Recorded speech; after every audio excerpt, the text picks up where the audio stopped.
Very warm welcome to BBC News, broadcasting to our viewers in North America and around the globe. My name is Mike Embley. Our top stories this hour. An historic announcement at the White House. President Trump agrees to meet the North Korean leader, Kim Jong-un. North Korea also agrees to refrain from any further nuclear or missile tests. President Trump makes it clear that sanctions will remain in place until a deal is reached.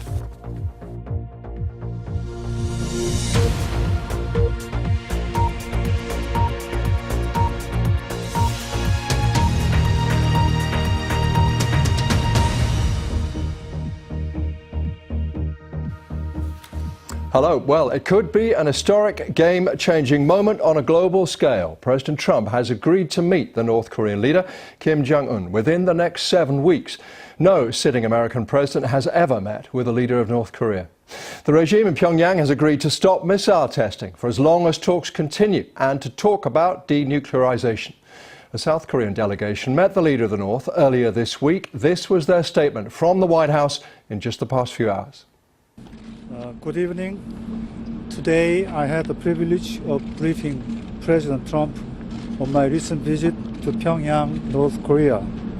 I'd like to thank President Trump, the Vice President, and his wonderful national security team, including my close friend, General McMaster.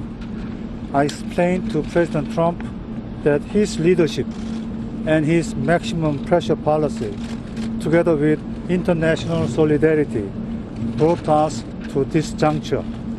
I expressed President Moon Jae-in's personal gratitude for President Trump's leadership. I told President Trump that in our meeting, North Korean leader Kim Jong-un said he is committed to denuclearization. Kim pledged that North Korea will refrain from any further nuclear or missile tests.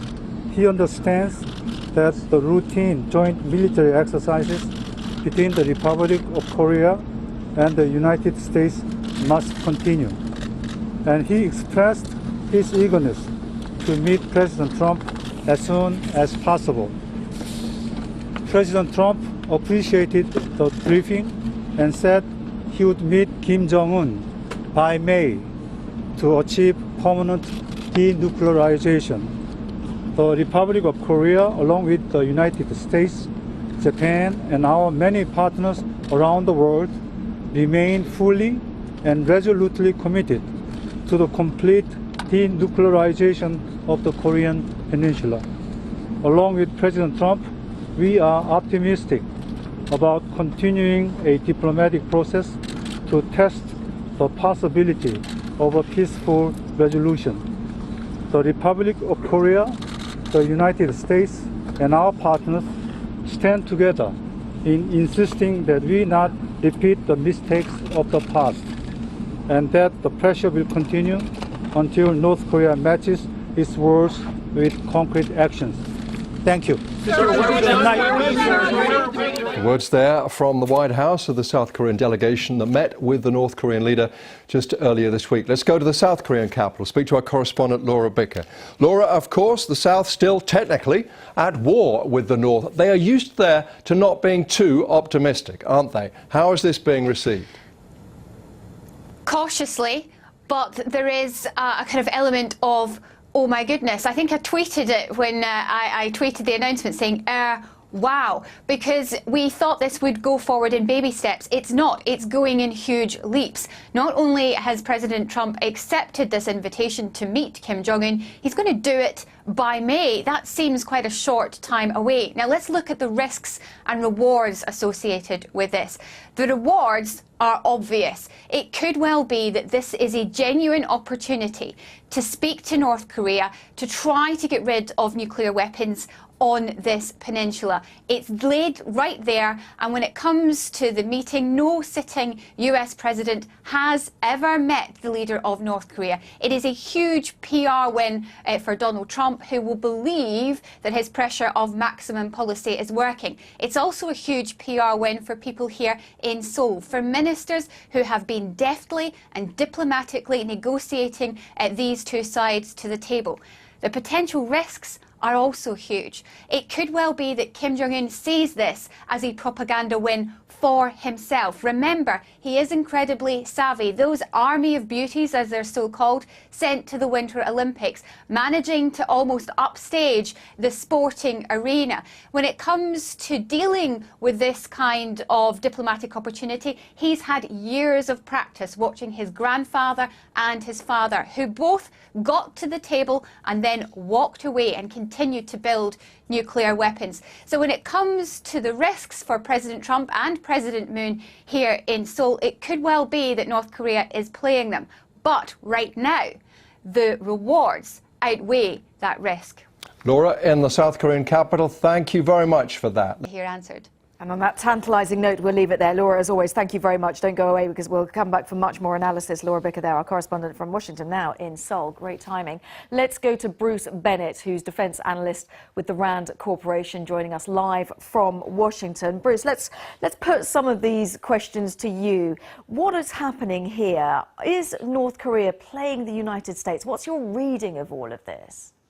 Well, we have to worry about North Korea playing the United States. After all, what we've heard so far is words, and words are cheap.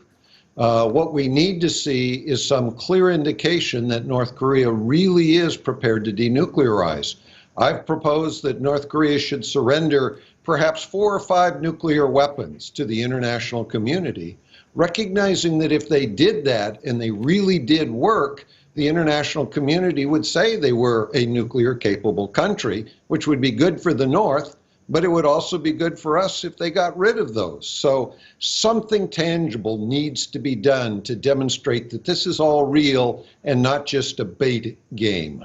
So when we talk about something like that, this possible meeting, this meeting that Donald Trump has accepted by May, in theory, can what you suggest, that kind of tangible action, giving up a number of nuclear weapons, can that happen that quickly? We're just talking about a matter of months here. Oh, I think you could turn over 5 nuclear weapons in a matter of a week or 2, maybe even shorter. It's a matter of how committed Kim Jong-un is to really changing the environment. Or is he just doing this to eventually be able to blame South Korea and the United States?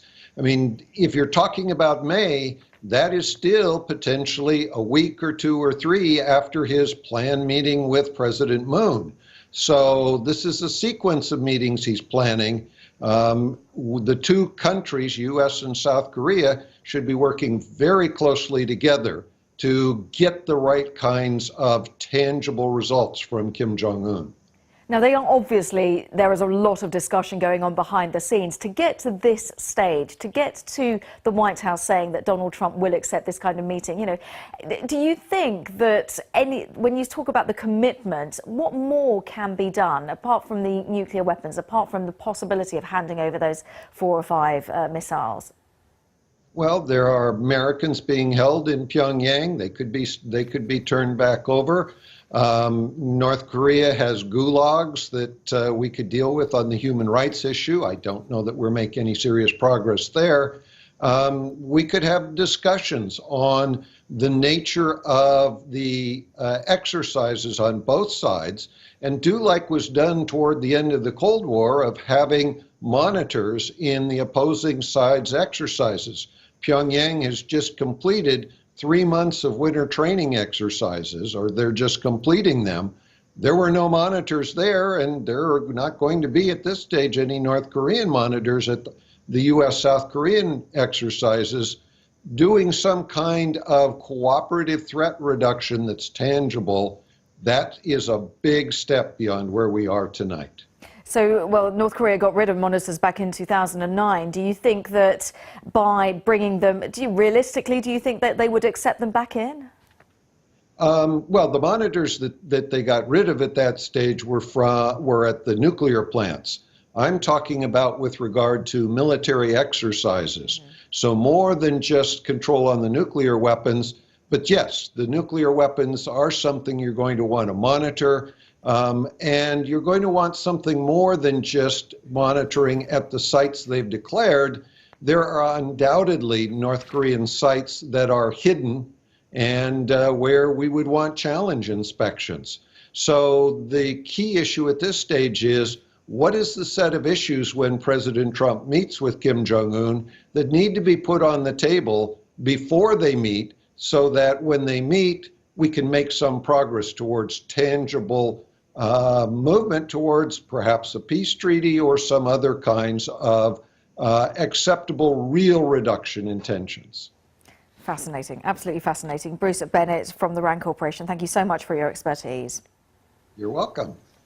And Chris Buckler rejoins us now from Washington. And Chris, President Trump just about 10 to 15 minutes ago has accepted the invitation by North Korean leader Kim Jong-un. Of course, the place and time to be determined. Do you think Mr. Trump is willing to go to North Korea? Yeah, I don't think it'll take place in North Korea. I would probably stake money on that, and I'm not a betting man. But at the same time, you just never know what's going to happen given the announcement that we've had this evening. I think what you're saying, though, is a remarkable step forward in terms of relationships. And just to give you an idea of how remarkable, it is worth just reflecting on what the Secretary of State, Rex Tillerson, said only a matter of hours ago. Within the last 24 hours, he, in response to questions about North Korea and whether there could potentially be negotiations, he said, "We're a long way from negotiations. In terms of direct talks with the United States, and you asked negotiations, we're a long way from negotiations." Yet all of a sudden, we have the President of the United States and the leader of North Korea meeting potentially by May. That is a remarkable change, and it gives you an idea of just how fast all of this has happened. Now, saying that, there was that message that came during the announcement that came from the South Korean delegation just outside the White House, in which they said that they want to match the words with concrete actions. There's still the potential for all of this to be undone, but at the same time, there is this feeling that things are moving forward, that the White House is engaging. Certainly, if you look at the statement that has come from the White House this evening, you get an idea that they very much are appreciative of the way the South Korean delegation brought this forward, saying that they felt that President Trump had been key to thawing some of those relationships, to moving North Korea to a place where they have negotiations. And that, of course, is all about sanctions, which have frustrated their nuclear program anyway. But in that statement from the White House, they also say that all sanctions and maximum pressure must remain. Basically, the sanctions have to stay in place. The pressure on North Korea has to remain in place. And that is key amongst all of this. There may well be this meeting that takes place between President Trump and Kim Jong-un, but at the same time, you've also got to remember that this pressure to try to ensure that it denuclearizes is not going to just be accepted in words that come from North Korea. They want to try to ensure that it actually happens. Thank you so much for that update. Chris Buckler joining us from Washington. You are watching a special edition of Newsday on BBC News. I'm in London, Rico's in Singapore. We've got correspondents in Seoul and in Washington. And if you are just joining us, well, our big breaking story this hour, because President Trump has agreed to hold a historic meeting with the North Korean leader, Kim Jong-un, by May. Let's have a listen again to that announcement, which was made by South Korean envoy at the White House. Good evening. Today, I had the privilege of briefing President Trump on my recent visit to Pyongyang, North Korea. I'd like to thank President Trump, the Vice President, and his wonderful national security team, including my close friend, General McMaster. I explained to President Trump that his leadership and his maximum pressure policy, together with international solidarity, brought us to this juncture. I expressed President Moon Jae-in's personal gratitude for President Trump's leadership. I told President Trump that in our meeting, North Korean leader Kim Jong-un said he is committed to denuclearization. Kim pledged that North Korea will refrain from any further nuclear or missile tests. he understands that the routine joint military exercises between the Republic of Korea and the United States must continue. And he expressed his eagerness to meet President Trump as soon as possible. President Trump appreciated the briefing and said he would meet Kim Jong-un by May to achieve permanent denuclearization. The Republic of Korea, along with the United States, Japan, and our many partners around the world, remain fully and resolutely committed to the complete denuclearization of the Korean Peninsula.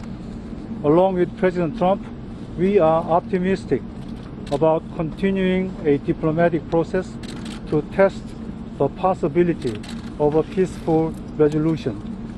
The Republic of Korea, the United States, and our partners stand together in insisting that we not repeat the mistakes of the past, and that the pressure will continue until North Korea matches its words with concrete actions. Thank you. Good night.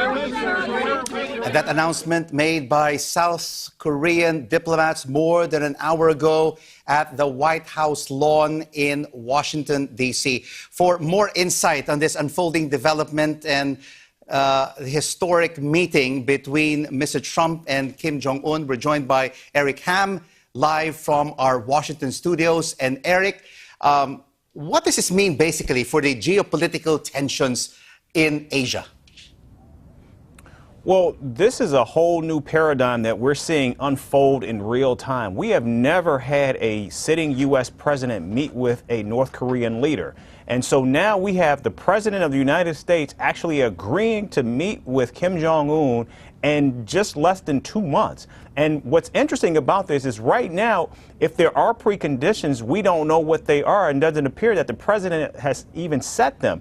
So one thing we do know for sure, Kim Jong-un is a master of propaganda, and so I believe that this is a country that has always longed for acceptance, that has always wanted to be seen as part of the global community, and so this gives him an opportunity to get what he has always been seeking, and that is not only relevance, but that is actually the fact that his country is now recognized as a major player on the world stage, and so President Trump has actually bypassed the stick, as one of your other people on air has mentioned, and has moved directly to the carrot and has agreed to this meetings. And I think this is a game-changing moment, not only for the United States, not only for North Korea, but for the entire global landscape. Indeed, this is a game-changing development if it does happen in May, Eric, and has just been a statement from Japan, and they've stressed that North Korea must commit to abandoning its nuclear development completely. Will this mean when President Trump and Kim Jong-un meet, whether at Pyongyang or in some neutral ground, Kim Jong-un will give up his nuclear arsenal? We just have not seen North Korea be willing to do that. Now, what's interesting about this statement that we heard tonight is that North Korea has mentioned that they are willing to halt testing. And what we know right now is they have the capability, and so they have the capability to not only create missiles and nuclear weapons, but to also put them in use. So the idea that they are willing to halt testing actually doesn't really offer anything to President Trump in terms of an actual meeting. I think what we want to see from them is an actual more concrete and more substantive enactment in terms of not only simply halting their production, but also removing their current facilities and weapons and bringing perhaps UAEA inspectors in to not only examine their sites, but also to begin the process of denuclearizing. And I think that's something that we would need to see, or at least this administration, the Trump administration, would want before the president would actually agree to a meeting like this. So, Eric, what could potentially go wrong between now and May for this to fall through? What could go wrong is the president could, after hearing this, the president could now come back with those conditions that we are looking for and that many of us are concerned that are on the table right now. And so there could be a number of issues in terms of maybe not only halting its program, but eliminating its program, giving up some of its weapons. And we don't know for sure if North Korea would agree to that. Also, we have to understand and keep in mind that the sanctions that have been put in place have been very crippling, not only to the people, but more importantly to the regime. And so one of the key components that we heard tonight is the president has made clear that those crippling sanctions will stay in place. And so if North Korea would ask that those sanctions be lifted and President Trump doesn't agree to it, that could be something that could put a halt to these very initial talks that we're seeing take place right now. Do you think President Trump will agree to meet Kim Jong-un in Pyongyang? And what could potentially be a neutral place for them to meet? Some are saying some island in South Korea. Could it be in Beijing? Could it be maybe in North America? Where do you think, Eric, would be the perfect place for this meeting?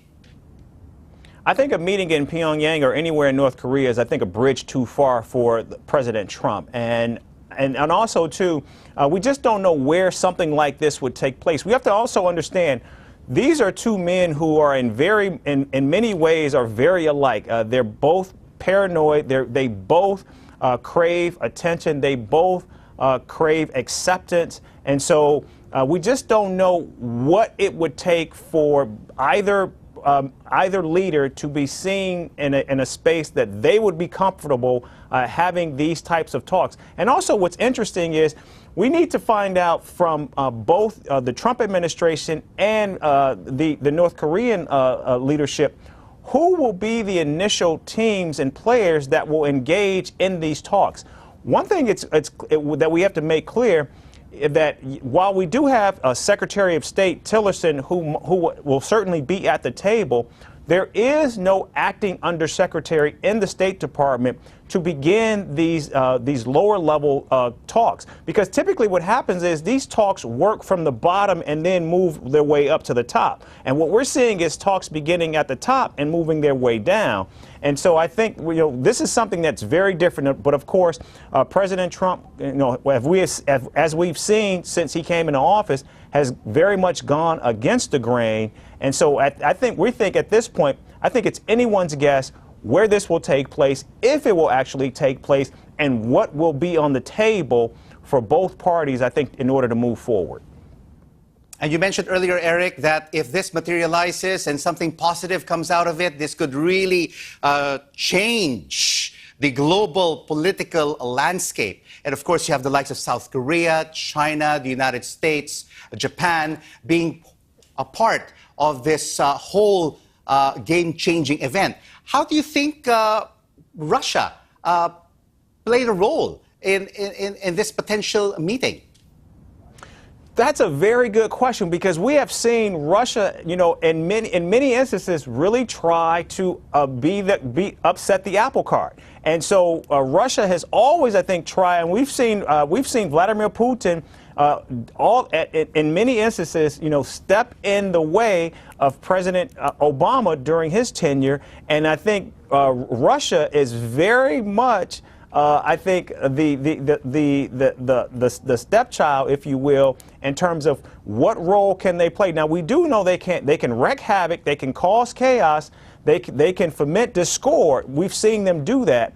But will they actually stand down, given that we know how influential China is on North Korea? And so I think we could see discussions take place very much like we saw take place around Iran's nuclear program, where you could have a number of different countries actually be involved in these discussions and usher these conversations forward. And also keep in mind, Russia was very much a part of those talks with Iran as well. And so Russia could very much be a major player in coming to the table, because again, just like North Korea wants to be seen as an accepted country, we do know that Vladimir Putin is operating in a way in which he wants to see Russia move back into the center stage and be a major player on the world, much like it was 20, 30 years ago when it was part of the Soviet Union.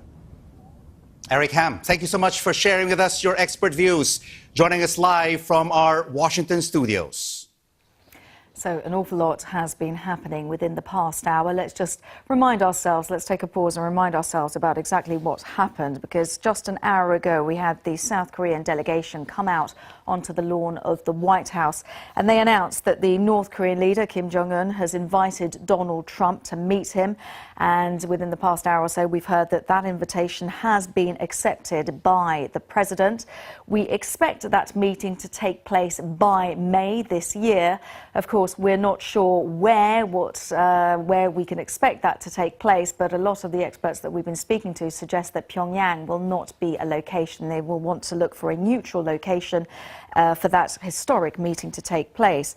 Now, during that announcement, we heard that Kim Jong-un had agreed to halt nuclear and missile tests, and that he was committed to denuclearization, and that North Korea had pledged to refrain from any further nuclear or missile tests, and that they'd also accepted those ongoing military exercises that take place between the US and South Korea, something that has in the past really annoyed Pyongyang. So a number of historic announcements. Of course, we are looking for commitment as well from North Korea, and while we are discussing everything that's taking place, lots and lots of different lines are coming from the White House, and the latest one is that the US has said that they will settle for nothing less than permanent denuclearization of North Korea. That's according to a senior Trump administration official, and also that Trump says Kim Jong-un talked about denuclearization with South Korean representatives,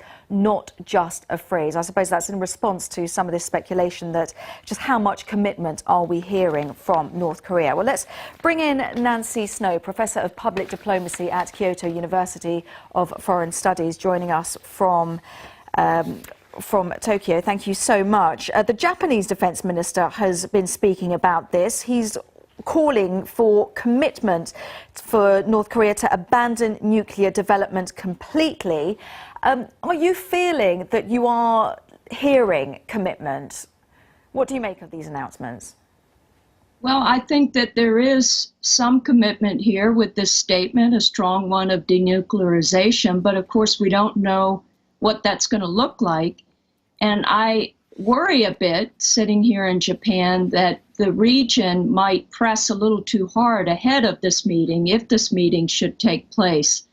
Listening to the other experts, there's a sense of we're looking at a chess game, but these two players are unprecedented. Not only would the meeting be unprecedented, but the figureheads here are ones who are noted for changing their minds very quickly.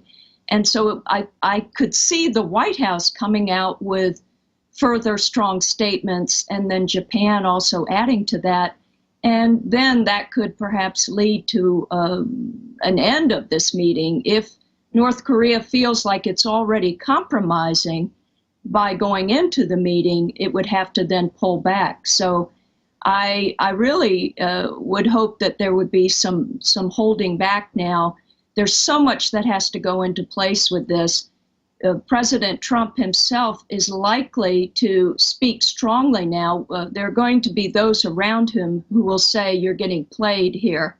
There's no question that North Korea has the upper hand. And he'll be listening to those who will say that he's got to be very strong in his pushback. But that could, again, cripple this meeting ever taking place.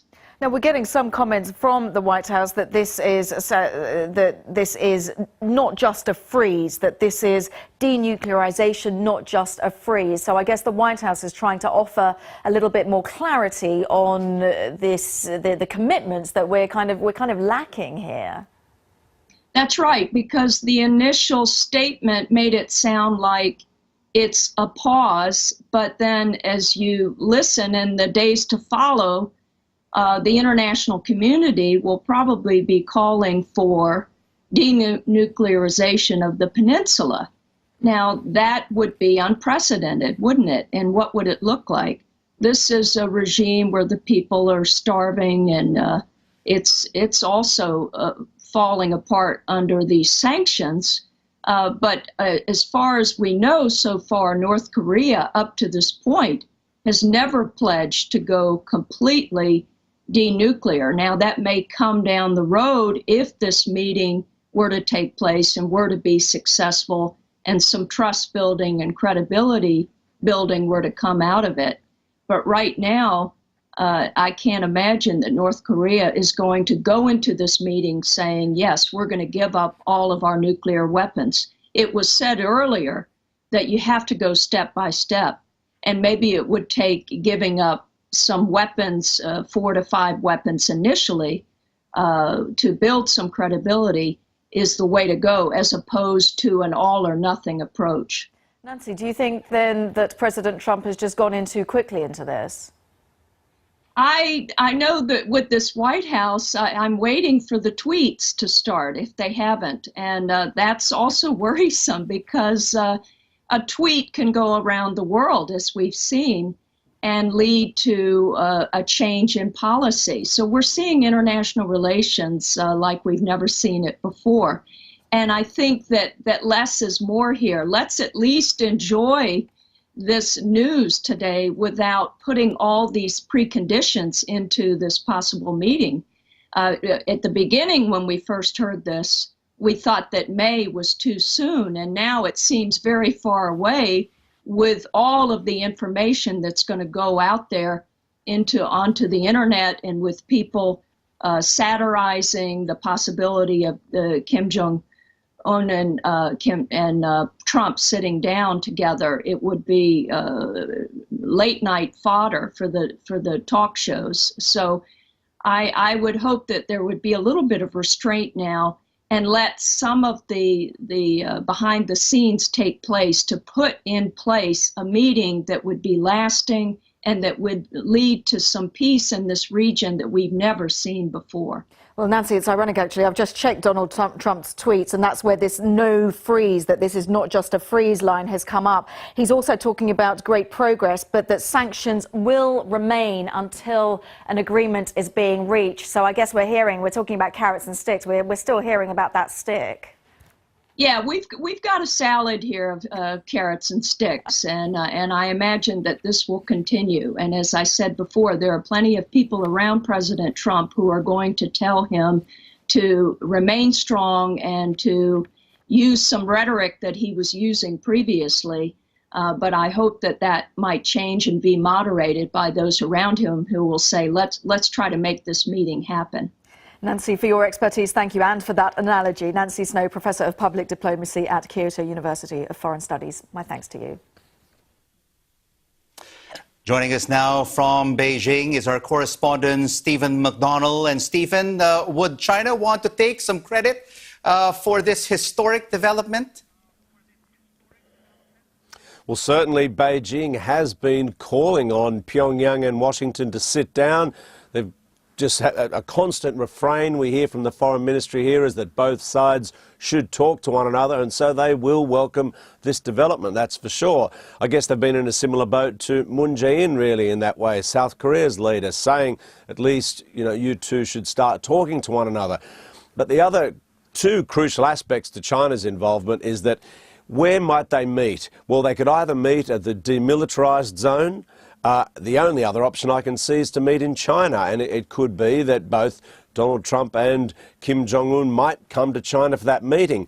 Now, China in the past has had this whole six-party talks process that people will remember, which it tried to get going, and it failed at the last moment. So you can imagine the frustration for the Chinese government when last time round this all happened.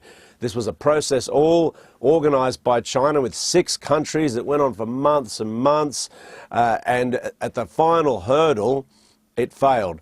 And so they'd be hoping that it doesn't happen again in that way, but at least they'll be welcoming, discussions rather than threats coming from both North Korea and the United States.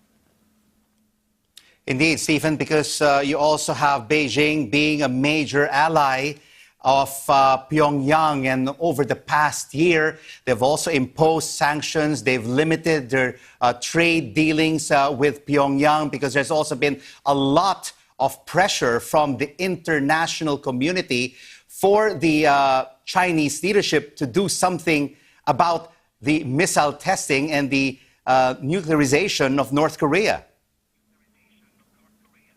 Well, that's right. Beijing would say nobody has inflicted more economic pain on North Korea than we have. Not only has China supported the sanctions at the United Nations, but you know what, 80+% of North Korea's trade was with China. And so when you get China stopping textiles, stopping seafood, stopping coal, things like this coming through, I mean, that's going to have a huge impact on the already struggling North Korean economy. Now, you know, many did call on China to do more, but Beijing was saying, look, you know, look how much we've done. There's nobody inflicting more pain on North Korea than we are. And we're also kind of traditional allies with them, by the way, so we should give us some credit for that. And so if indeed it is because of the pain of those sanctions that North Korea has come to the bargaining table, there'll be many people to thank for it, and I guess the Chinese government would have to be one of them, though. So, you know, you can see that argument that really they have put a lot of pressure on North Korea. Thank you so much for that update from Beijing. Our correspondent, Stephen McDonnell. Let's get some more analysis. Robert Kelly is Professor of Political Science at South Korea's Busan National University, joining us live from Busan. Professor Kelly, what is your reading of this? Is North Korea playing the United States here?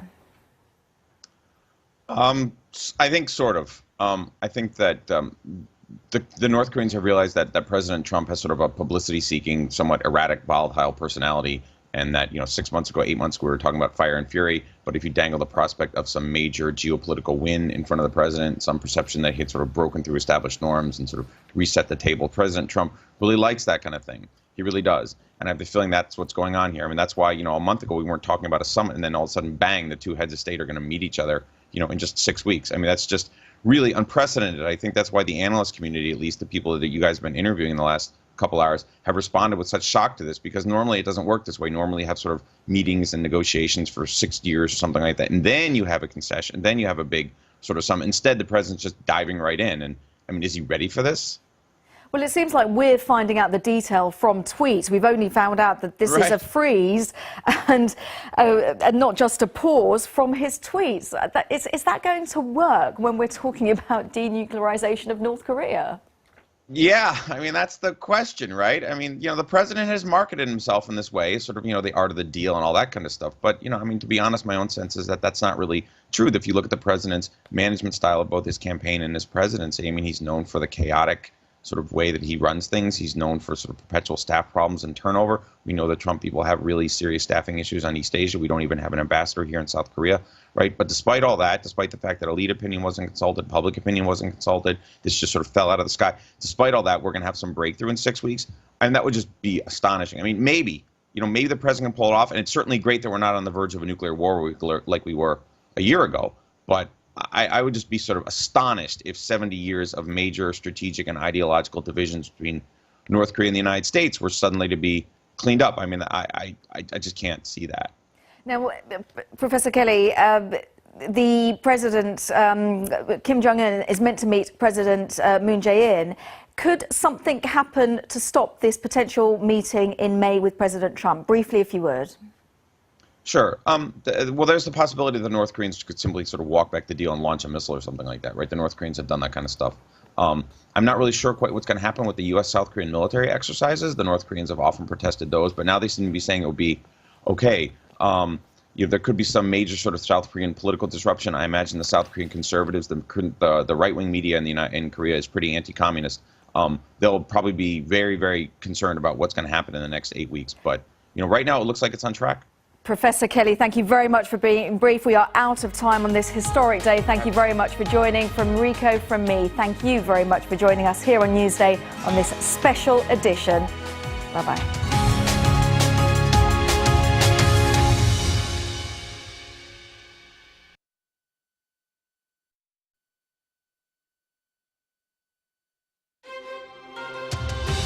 Kasia Madeira with BBC News. Our top story, there has been a historic announcement about North Korea at the White House. President Trump has agreed to meet the North Korean leader Kim Jong-un. The White House confirmed that the meeting would happen at a time and place yet to be determined. The head of a South Korean delegation that held talks with both leaders this week said that the meeting would happen by May. The South Korean envoy praised Mr. Trump's uncompromising stance for adding to the pressure on North Korea. North Korea has also agreed to hold nuclear and missile tests.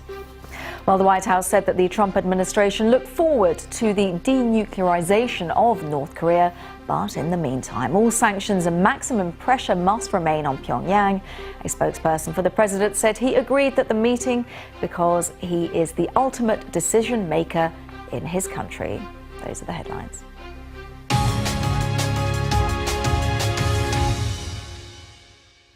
Our top story here in the UK.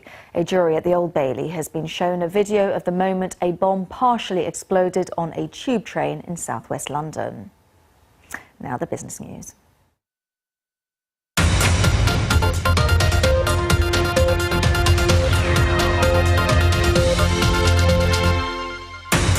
President Donald Trump accepts North Korea's offer to talk about denuclearization. Are tough sanctions responsible for the change of heart? And looking for the next big flavor that will win over those with a sweet tooth in Asia.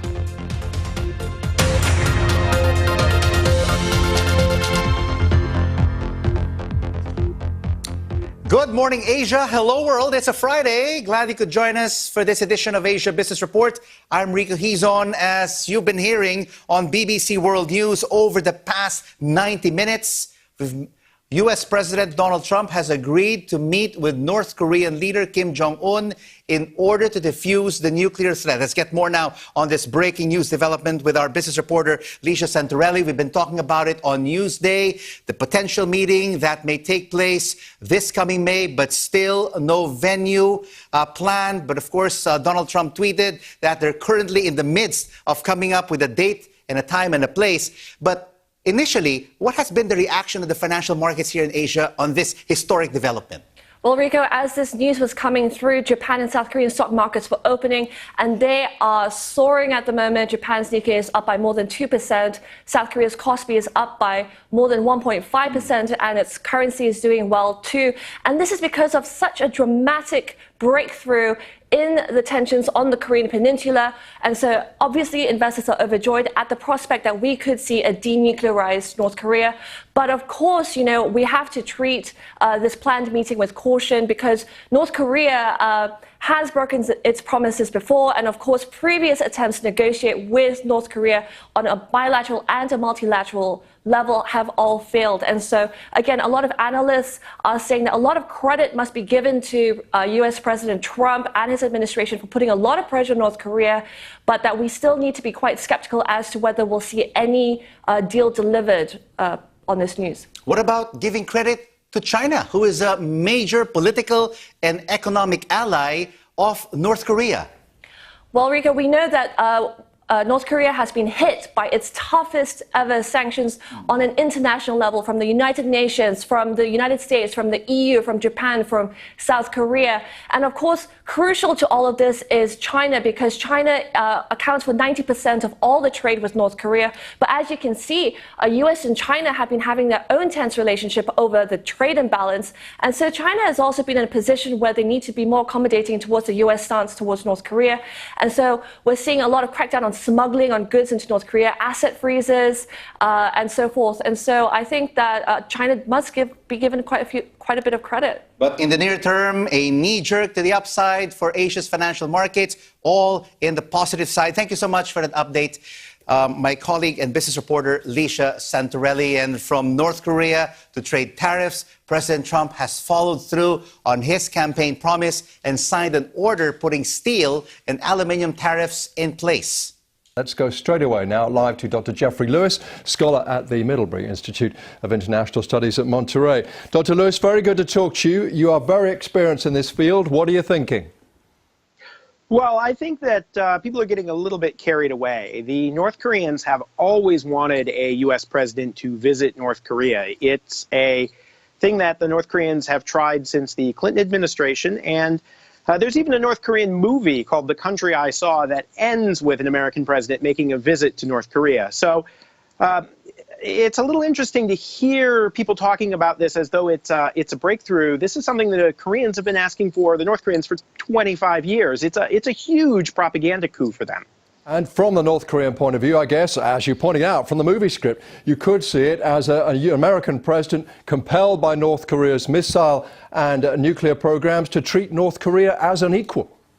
Well, that's exactly how that movie ends. And so while I am a strong supporter of engaging diplomatically with the North Koreans, this is the highest value concession that the U.S. has to make. And so to play it at the beginning with no concrete promises of anything, to just treat it as a kind of exploratory mission, it's unorthodox, I'll say that. So what are the risks and the possible rewards? Well, look, the possible reward is that I don't think North Korea is going to give up its nuclear weapons, but perhaps North Korea wants a fundamentally different relationship with the United States, and perhaps the Trump administration is prepared to live with a nuclear North Korea. And then in that case, it's a little bit like Nixon going to China, where you accept them as a nuclear power and you build a better relationship and hopefully they open up. That's a very rosy scenario. The downsides are the president shows up in North Korea and he realizes North Korea isn't giving up their nuclear weapons, and then he feels like he's been taken advantage of. And then 2019 is worse than 2017. Surely China is crucial in this, isn't it? It handles 80% of North Korean trade. It clearly has been applying the sanctions seriously, which I understand it hasn't really in the past. It will be crucial now in the talks, won't it? Well, I think the Chinese certainly have a role to play. I mean, they do have the opportunity to put pressure on the North Koreans. But at the end of the day, what Kim Jong-un reportedly said, and by the way, this is a very important thing to keep in mind, we don't have the North Koreans saying anything. We have the South Koreans telling us that Kim Jong-un said these things. But what he reportedly said was that he would be willing to denuclearize if there were no threats whatsoever to North Korea. So, the way that this has to play out, there has to be a sort of perfect resolution of North Korea's security situation, which seems like quite a lot. Thank you very much indeed. Let's go live now to Washington. Our correspondent Chris Buckler is there. Chris, this is an extraordinary turnaround, however you see it, whether you're a fan of President Trump or not. Yeah, I think there will be people in Washington, though, asking that question that was just raised there. Is this progress or is it propaganda? Is this a chance for Kim Jong-un to really take the stage and have a meeting with a US president, or is this a real chance towards denuclearization? Now, it is very true that the South Korean delegation who went to the White House today said that they believe he is committed to denuclearization, and that is key. That will be a message that the White House wants to hear. However, this wasn't delivered in a letter. This was an oral statement that was given to the White House. Basically, they told President Trump this was what was said from North Korea. So the detail will be very important in potentially what has been discussed between North and South Korea and what has been communicated to President Trump. Now, from the White House's point of view, they say it makes sense for them to speak to one person who can make a difference. And they immediately accepted this invitation to talk. The suggestion that President Trump will meet Kim Jong-un by May is in many ways remarkable whenever you consider that the two men have been trading insults for a matter of months. At one stage, not that long ago, we were talking about fire and fury. We've gone from that to friendship. We've gone from times whenever President Trump has been describing Little Rocket Man, and in response North Korea has been describing him as a lunatic old man. We've gone to a time whenever these two men are prepared to meet. And it's less than 24 hours since we heard from the Secretary of State, Rex Tillerson, who was asked specifically about was there a chance between talks between the US and North Korea. And he said, in terms of direct talks, and you asked about negotiations, we're a long way from negotiations. That was less than 24 hours ago. And now we don't just have a delegation from America potentially meeting North Korea, we potentially have the US president meeting the North Korean leader, and in a matter of a couple of months. But we should stress, at least as we understand it so far, the sanctions will stay in place, and those military exercises, the joint ones between the United States and South Korea, which infuriate Pyongyang, they're annual, of course, every year they infuriate Pyongyang, they will go ahead as well. And I think that's a key thing. As far as the Americans are concerned, the White House will feel that this has been a win-win situation, that potentially they get North Korea around the table for talks, but that military exercises continue, that missile testing won't take place, and that there is a commitment to denuclearization. But again, I have to emphasise the key thing here is what North Korea have actually said. This is being communicated to the White House. There is nothing written down at this particular stage. It is very much a message that's been passed on. But the White House tonight will regard this as being a coup as far as they're concerned. And from what the South Korean delegation said, it is the pressure from President Trump, it is the pressure from America that has led to this remarkable step, that potentially we have conversations directly between the two leaders, and of course what the South Korea says is a commitment to denuclearization. Chris, thank you very much for that. Let's take you live now to Beijing and our correspondent Stephen McDonald. Stephen, Beijing, really North Korea's only global ally. How does all this look from there? Well, China will welcome this development. Beijing has been calling for Washington and Pyongyang to sit down and talk to one another. They've had a similar position to President Moon in South Korea, urging both sides to at least somehow or other begin discussions. But we heard about the pressure being applied on North Korea. I think Beijing would say, sure, pressure is being applied on them, but no one has done this more than us. We voted for this at the United Nations, and we're, by far and away the biggest trading partner with Pyongyang. So once China decided to really turn the screws, it made a difference. Once those textiles are not coming in here, once coal's not coming in here, once seafood is not coming in here, that is hurting the North Korean economy. And so they have really applied pressure on North Korea, their traditional ally, to come to the bargaining table. Now, the interesting thing is that we also heard talk of these discussions between Donald Trump and Kim Jong-un. I might be going out on a limb here, but I don't think if it happens, Donald Trump will go to Pyongyang. That would be too much of a concession. So where might the talks take place? I guess conceivably they could organise to do it at the demilitarised zone. Now, the other obvious choice would be to do it in China.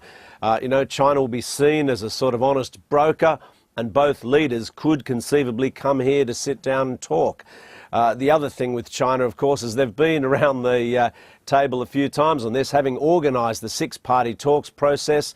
People will remember this went on for years. There were rounds and rounds of talks. It seemed like at the end, North Korea had agreed that it was given all this fuel aid to give up its nuclear weapons program. Then all of a sudden it pulled out. So, China has seen North Korea pull out of these sort of talks before. And of course, they'll be under no illusions as to, this just being a first step, but nevertheless, it will be definitely welcomed here in Beijing.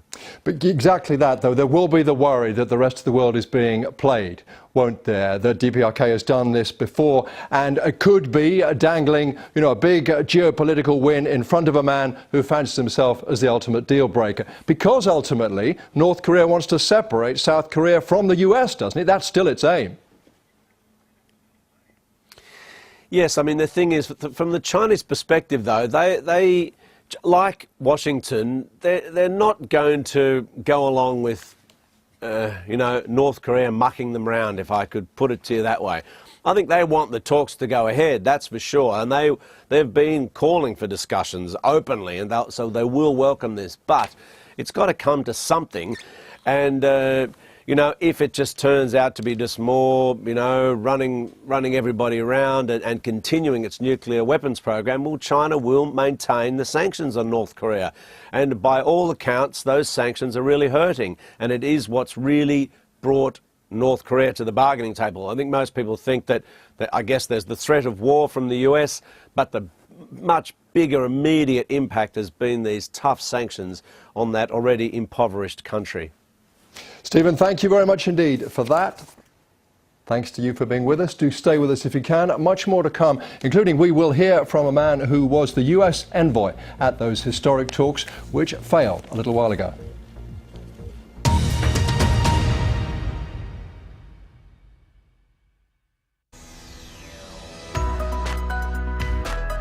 The numbers of dead and wounded defied belief. this the worst terrorist atrocity on European soil in modern times. In less than 24 hours, then, the Soviet Union lost an elderly sick leader and replaced him with a dynamic figure 20 years his junior. We heard these gunshots in the gym, then he came out to a fire exit and started firing at our huts, and God, we were all petrified. James Earl Ray, aged 41, sentenced to 99 years and due for parole when he's 90, travelled from Memphis jail to Nashville State Prison in an 8-car convoy. Paul, what's it feel like to be married at last? It feels fine, thank you. What are you going to do now? Is it going to change your life much, do you think? I don't know, really. I've never been married before.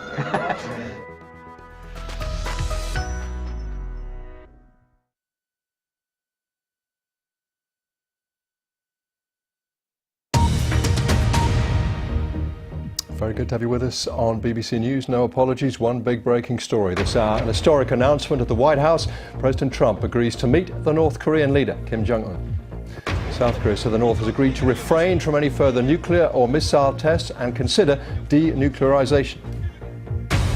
Well, Christopher Hill is a big player. He was US Assistant Secretary of State for East Asian and Pacific Affairs from 2005 to 2009, but he led the American delegation in those 6-party talks on the North Korean nuclear issue. You heard Stephen talking about just now. They went on for years. He spoke to the BBC's Kasha Madeira just a short while ago about the latest news. I don't think I can quite find the words to describe this. It truly is extraordinary.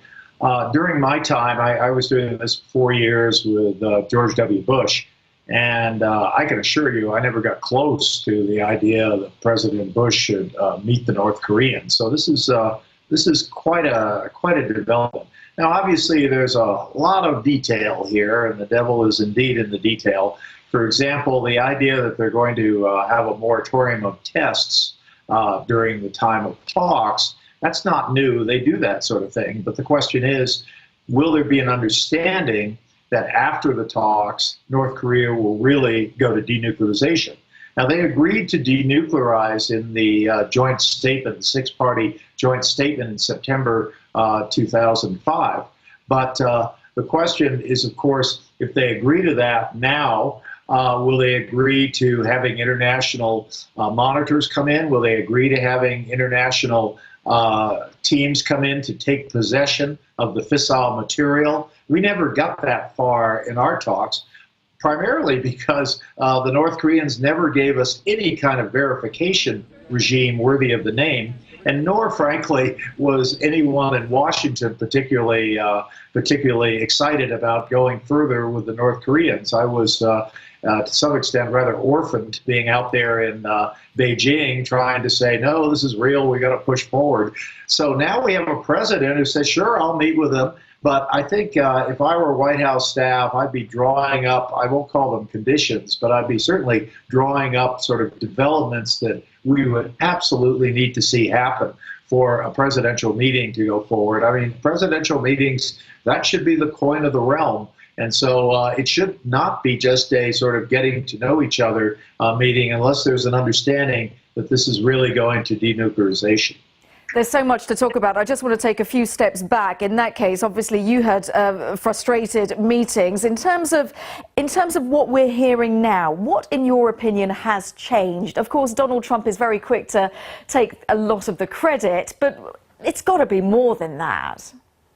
Well, the North Koreans have asked for meetings with senior American officials before, so that's not changed. What has changed, though, is that they seem to be willing to go to denuclearization. That's very important. And I think something that I've not heard from them before, they seem now to understand that these exercises, which make the U.S.-South Korean relationship real, which make that alliance real as opposed to a paper relationship, that they have to go forward. So that's rather extraordinary in and of itself. Just the fact that North Korea, for the first time that I'm aware of, has agreed that South Korean U.S. military exercises are something that will happen. Because I think it's important to understand those who think that North Korea wants nuclear weapons because they're a plucky little country and they worry that bigger countries will invade them, That's really not the case. We've never invaded them. What they are really trying to do and have been trying to do is essentially decouple the U.S.-South Korean relationship. So this statement, as conveyed by the South Koreans, would suggest a major shift in their policy. So a lot of details here to look at, and I think it's especially important that if our president is going to meet Kim Jong-un and do more than discuss each other's haircuts, they have to have some real assurance of what is going to follow such an important meeting. I've now got the image of the haircuts. Do you think this is a testimony to the crippling sanctions that have been placed on North Korea? How much of a part has that had to bring us to this juncture? The sanctions have been extraordinary in the sense that we've never gotten the Chinese to look at things like refined petroleum products. So that certainly begins to hurt. The Chinese have really participated in these sanctions as never before. So I don't discount sanctions. Another factor, I think, is the perception that Donald Trump is, I don't want to say reckless, but let me just say he's prepared to look at other options that many American presidents would not have gone for. So it may be that he has actually frightened the North Koreans, as, by the way, he's frightened a lot of people in the United States as well. So that could be part of it. He's also shown a flexibility to meet various people, to befriend people that most American statesmen would stay well away from. He seems to not have very high standards in terms of who we'd like to meet with. So that is kind of a different situation. So I guess in all this chaos that we live with every day in Washington and elsewhere, maybe it has borne some fruit with respect to this chaotic country called North Korea. Christopher Hill there, former Assistant Secretary of State, former U.S. envoy, speaking to Kasha. Deon Kim is visiting fellow for the Korean Peninsula Forum. She's in the South Korean capital now. Forgive me, we talk to so many people about this. We have very little time. I just wanted to ask you, because you will know, is it really possible that we have gone from months of missile firing, blood-curdling threats from both sides and brinkmanship to a possible breakthrough in about 7 weeks? Actually, I would sound a word of caution. This is, aside from Kim Jong-un extending a hand to meet with the leader of the United States. This is actually, he's following his predecessor's playbook. This is in line with the country's objectives to extract as many concessions as it wants while buying time during negotiations. So there's, this is really the start of a very long, complicated road with very complex issues. And that's really because the U.S. and North Korea are fundamentally opposed on the nuclear issue. We've seen the North say and act as if it will never surrender its nuclear weapons, and the North also is taking advantage of the fact that U.S. and South Korean administrations change every few years due to elections. Just briefly, if you can, I know it's a big question, but as a guide to how we should look at this, how North Korea should be treated, we shouldn't forget there are still, hundreds of thousands, perhaps even millions of people being appallingly treated in North Korea. This is a regime that doesn't seem to care about its people, it cares about its survival. What do you think North Korea wants from this? Well, North Korea wants to be treated as a nuclear power on equal footing with the U.S. It wants arms control talks and not to give up its nuclear weapons. And the points you raise are very important and valid. We're dealing with human rights abuses. And so, President Trump, if and when he meets Kim Jong-un, he should certainly treat Kim Jong-un like the leader of a sovereign country, sure. But there are very tough, complicated issues that the North really needs to show in action that it's serious to be a peace-loving state as it tries to portray itself to be. It needs to prove in action that it will abide by international norms and rules, and that it will really contribute to peace by surrendering its nuclear weapons. But it's really, the track record, their track record is not good. We've seen them cheat on many agreements, and so it really Kim, we must leave it there. Thank you very much indeed. Diplomats. Thank you so much for talking to us. Thank you for being with us. BBC's Chris Buckler there in Washington. Let's go live to Patrick Cronin, Senior Advisor and Senior Director of the Asia Pacific Security Program at the Center for New American Security. Welcome. Thank you very much for your time. It does seem an extraordinary turnaround, doesn't it? After months of missile firing, brinkmanship, blood-curdling threats from both sides, suddenly in 7 weeks to talks. But you know, the North Koreans have asked for talks before. They've had a moratorium on tests before. They've agreed, in fact, I think, to denuclearize before. How do you see things this time? Well, you're right to be cautious to see whether this diplomatic breakthrough becomes a security breakthrough. It's very tough to end a Cold War. We've been in an armistice since 1953, structurally, educationally, militarily. We're still at daggers drawn. We just have rhetoric at this point. Nonetheless, this is a major diplomatic breakthrough. This is the beginning of the third major attempt at negotiating down an end of the Korean War. And this time, at least, there is real momentum. We're converting the Olympic truce into potentially an Olympic and post-Olympic arms negotiation that could lead to an armistice being replaced by a peace agreement. But just looking ahead to that, North Korea, as you know, I'm sure, has agreed before to return to international safeguards, and it never did. Just walked away, fired more missiles. Everything depends on verification, doesn't it? There must be some kind of process agreed. I think that's absolutely right. I think that's the next big challenge, but we will know relatively soon by the at least a May summit between Trump and Kim whether Kim's serious about at least talking about verification, because unless we can convert this rhetorical moratorium on nuclear and missile tests into a verified pause, this really will still be very much vitiated by the next action of Kim Jong-un. So it's very important to get into a verification process. What do you think has made the difference? What's brought things to this current situation? Well, again, it's premature to know Kim Jong-un's intentions, but one certainly has to credit both Presidents Moon and Trump with being steadfast on a unified policy. They played good cop, bad cop, but Trump stayed steadfast to a pressure strategy. He brought in the Chinese more than anybody before.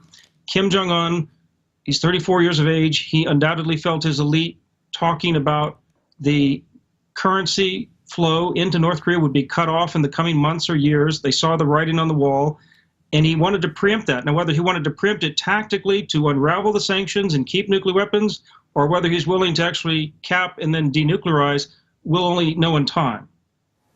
Sounds like we'll be talking to you again. Patrick Cronin, thank you very much. Thank you. Let's get more on this now. We can speak to Dr. Jim Walsh, expert in international security and senior research associate at MIT, the Massachusetts Institute of Technology, the security studies program there. Dr. Walsh, I know you're also one of a handful of Americans who's traveled to North Korea to talk with officials there about nuclear issues. How do you see all this? Well, honestly, somehow I've managed to be both elated and horrified at the same time. Obviously, it's great if the parties are talking. If they're talking, the chances of a shooting war decline, whether that's a war that happens by accident or by design. On the other hand, it doesn't really feel like this has been well thought out. It sort of sounds like it's been decided out of the blue without a lot of preparation. And so if it goes poorly, it might be a situation where 6 months from now, we're actually in a more dangerous situation. So I'm happy they're talking, but my gosh, I hope they know what they're doing. Because why? It's possible the rest of the world is being played as North Korea has done before. What are the chances, do you think, of something meaningful coming out of this? It's a great question. It is the question. And unfortunately, I can't answer it. And frankly, no one can answer that question. North Korea is the most opaque country in the world. Divining their intentions is impossible. But I do think we have to test that proposition. We have to engage in talks with them to see if they're serious about it. But if we sort of, what I worry about is sort of a sudden impulsive decision to talk with them without any preparation and without having thought it through, and then it not going well, and then it falls apart, and then both sides come back with hardened positions. and Mr. Trump saying, well, look, I tried diplomacy and it didn't work and I'm really angry, and now I'm going to make another impulsive decision. So I think homework is important here, planning, seriousness. So there's a real opportunity, but I'm nervous. I'm thrilled and I'm nervous. What do you think North Korea wants? I mean, I suppose we have to assume that sanctions are really biting, don't we? And this seems to be a regime that doesn't much care about its people, but cares about its own survival. Yet it's also, we know, a regime that wants to separate South Korea from its ally, the United States. How is all that going to factor? Well, you really put your finger on both possibilities here, and they're very different possibilities. Are the sanctions causing this? We don't have a lot of evidence that suggests that the sanctions have really altered the regime's thinking, and certainly they have not inhibited the nuclear and missile programs. And maybe it's the president's rhetoric, his seeming willingness to engage the notion of fighting a war on the Korean Peninsula. Maybe that has focused the mind of the North Koreans, but we just don't know. And as you rightly point out, part of the North Korean playbook here is to create a division between the U.S. and South Korea. And frankly, South Korea and President Moon, who has played this very skillfully, in my view, they're really the ones who are taking the leadership role here. But there's the question, is the U.S. become irrelevant? And that could be a good thing. But until we know what North Korea's intentions are, that is to say, are they serious, or is this tactical, meant to undermine sanctions, undermine the U.S.-South Korean relationship? We don't know. But I do think, again, I'm always in favor of talking. Hold your friends close, your enemies closer, if for only the reason that it reduces the chance that people sort of stumble into war. So again, I welcome that, but I do think we have to handle this carefully because the North Koreans they say they're going to denuclearize, but the question is, under what conditions? What has to happen for them to agree to that? Because they've said that before. So is this realistic? And unfortunately, we're just not going to know that until we sit around the table, and that's why you sit around a table. Dr. Jim Walsh, thank you so much for your time. Thank you. Well, no apologies for concentrating on that possibly historic news, but some other news for you.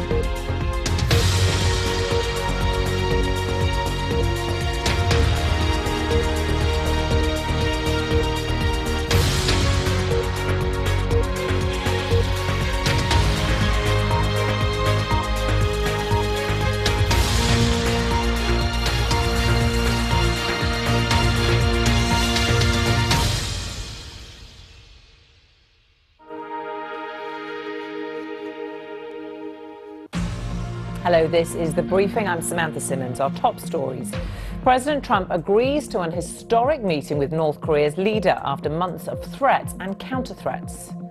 Kim Jong-un agrees to stop further nuclear and missile tests, but the White House stresses sanctions must remain in place.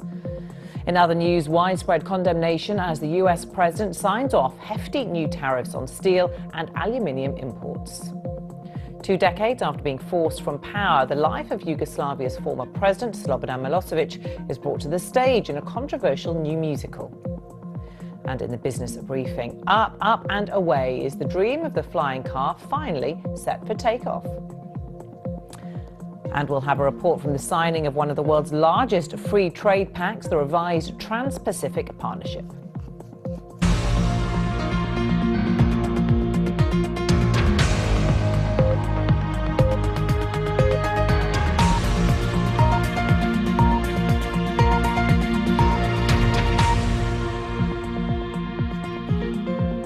Very warm welcome to the programme, briefing you on all you need to know in global news, business and sport. As ever, you can be part of the conversation. Let's start with our first story now. Breaking news that it is a historic, game-changing moment on a global scale. President Trump has agreed to meet the North Korean leader Kim Jong-un within the next 7 weeks. No sitting American president has ever met with the leader of North Korea. The regime in Pyongyang has also agreed to stop missile testing for as long as talks continue and to discuss denuclearization. In a moment, we'll get reaction from Seoul and Beijing. But first, Chris Buckler reports on a momentous announcement at the White House. With missiles and displays of military might, North Korea has at times seemed nothing short of defiant in the face of sanctions and international condemnation of its nuclear program. But despite appearances, it seems Kim Jong-un wants to talk. South Korean officials who met the North Korean leader say he's committed himself to denuclearization, and they've now delivered a message from Kim Jong-un that caught many in the White House completely off guard. Kim pledged that North Korea will refrain from any further nuclear or missile tests. He understands that the routine joint military exercises between the Republic of Korea and the United States must continue. And he expressed his eagerness to meet President Trump as soon as possible. The idea of a face-to-face meeting between President Trump and Kim Jong-un by May seems remarkable, given the months of insults and threats hurled between them. They will be met with fire and fury. Rocket Man is on a suicide mission for himself. But the tone has now changed. On Twitter, Donald Trump said that great progress was being made, but that sanctions will remain until an agreement is reached. However, that meeting is being planned. Yet less than 24 hours earlier, the president's own Secretary of State seemed to think the idea of such an event was far-fetched. In terms of direct talks with the United States, and you asked negotiations, and we're a long ways from negotiations. I think we just need to be very clear-eyed and realistic about it. Some in the White House will urge caution, and there will be no suspension of the joint military exercises involving the United States and South Korea. This may be a move away from fire and fury, perhaps even towards friendship, but in the long term, that will depend on whether that message coming from Pyongyang proves to be one of propaganda or progress. Chris Buckler, BBC News, Washington. Let's get reaction now from our correspondents, Laura Bicker, who's in Seoul, and Stephen McDonnell is in Beijing. Welcome to you both. Laura, to you first. And there has been reaction from the South Korean president in the last few minutes. Yes, he has said that this is a victory for diplomacy. He said that this could also lead to denuclearization on the peninsula. He seems to be welcoming these talks. This is something that he's worked towards. He has engineered this in some deft diplomatic move. He saw the opening offered by Kim Jong-un's speech on New Year's Day, and he took it, he grasped it. And since then, there has been this flurry of dizzying diplomatic efforts between the two and visits between North and South, culminating in this invitation from Kim Jong-un to President Trump. But let's just put the brakes on for a little minute here, because there have been overtures in the past. Kim Jong-un is not the first leader to invite the President of the United States to talks. This is the first time the invitation has been accepted by the White House. And when it comes to those two sides talking, it is a huge political gamble. The risks are there. It could just be that North Korea is playing for time, is playing with President Trump, knowing that this is going to be a propaganda coup for both Kim Jong-un and knowing that his name is now going to be mentioned across US networks. Or it could well be that the big prize is in sight and that denuclearization is on the table. The problem with North Korea is it's never known. Here in South Korea, it is being widely welcomed. They want peace on this peninsula, and they want to find a way where their neighbour is, at some ways, without its nuclear weapons. But let's just put that but on the table, because right now they've had decades of this tumultuous freeze and thaw. They want to know that this is going to lead to some concrete results. And right now, that's something we do not know. OK, Laura, for now, thank you. Let's go to Beijing and join Stephen McDonald. Stephen, what reaction from China, North Korea's key ally? We'll be hearing from the Chinese Foreign Ministry in the coming hours via the regular press briefing, and I can tell you they will be welcoming this move. It's been a pretty standard line from Beijing, calling on Pyongyang and Washington to sit down and talk with one another. You know, China hosted the failed years of six-party talks, so they could say we've been doing our best. I mean, Beijing, with some justification, could probably also argue we're the ones who've applied the most pressure to North Korea via those sanctions because, you know, 80+% of North Korea's exports are coming through China. They relied on China so much. And as soon as China cut the seafood, the textiles, the coal, all this trade, it really has put the pressure on North Korea.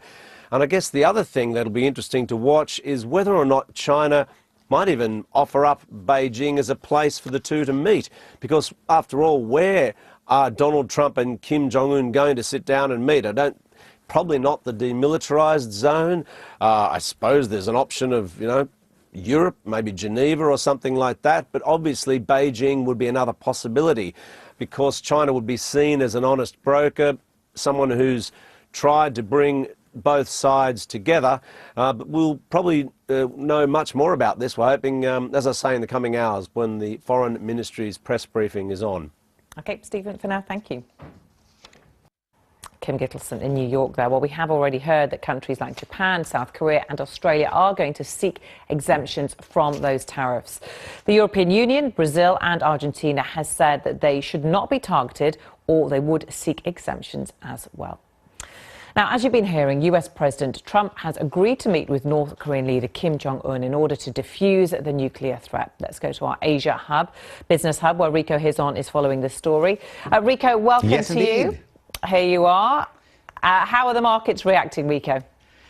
Well, investors are relatively excited. News that Trump has agreed to meet Kim sent Asian stock markets surging and the Japanese yen falling. Well, dealers were also optimistic U.S. trade tariffs will be less severe than thought, and hopes that Kim and Trump could reach some sort of agreement when they meet in May also is leading to a plunge in the yen, which is considered a go-to safe currency in times of volatility and uncertainty. The dollar jumping to its highest level in a week. But an air of caution set in as the day progressed and investors booked profits on the sharp early gains.